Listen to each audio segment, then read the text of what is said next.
Кеш жарық, менің құрметті оқырман достарым. Сіздердің кештеріңіз күлім болып өтсін деген ниетпен өзімнің Шырғалаң атты хикаятымның өзінді оқып берейін. Назар салып тыңдай отырыңыздар, ұнаған жағдайда лайық басып мені қолдаңыздар. Кеттік үзілді.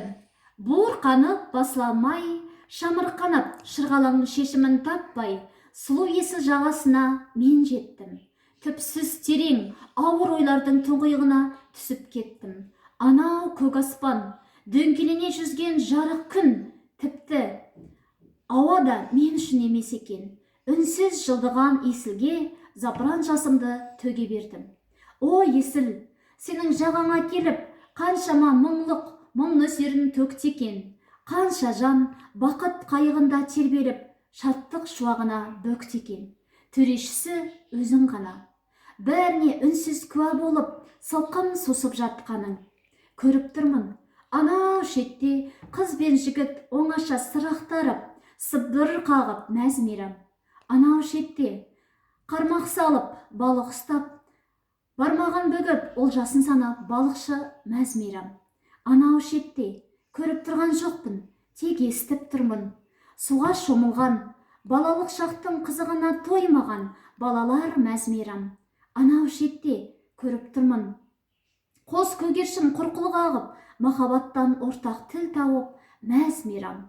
Анау шетте арманымның ақ кемесінің нышанындай болып, жарса жүйткіп, қос ақ қайық мәз-мейрам. Тек сол мейрамның ішінде маған орын жоқтай. Ей, жүрік жел, сырласымен, бүгін мұңдасым болшы. Пендемеспін, мұңаюды білмеймін деймісің?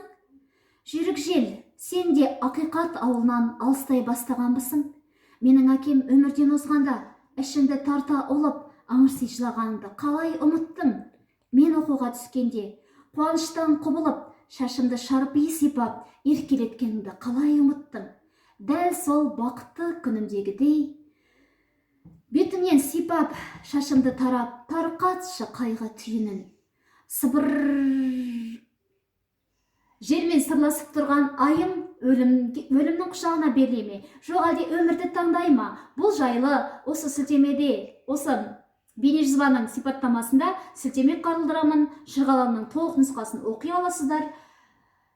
Қандай жағдай болса да өмірден бас тартпайық. Өмірдің өзі бізге Тәңірден берілген керемет шексіз тарту. Өмірді бағалайық достар.